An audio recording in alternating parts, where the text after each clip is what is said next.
Министерството на вътрешните работи обяви конкурс за назначаване на държавна служба в областна дирекция на МВР София на вакантни изпълнителски длъжности, за които се изисква задължителна първоначална професионална подготовка.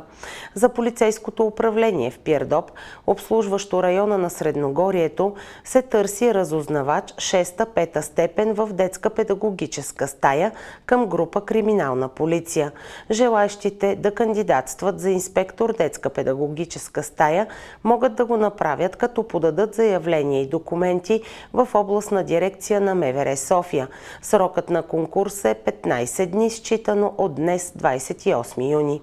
Повече информация за условията, документите и сроковете за кандидатстване може да се намери на официалния сайт на Вътрешното ведомство в секция конкурси, подсекции обявени конкурси на длъжности за държавни служители по член 142, алинея 1, точка 1 от Закона за МВР.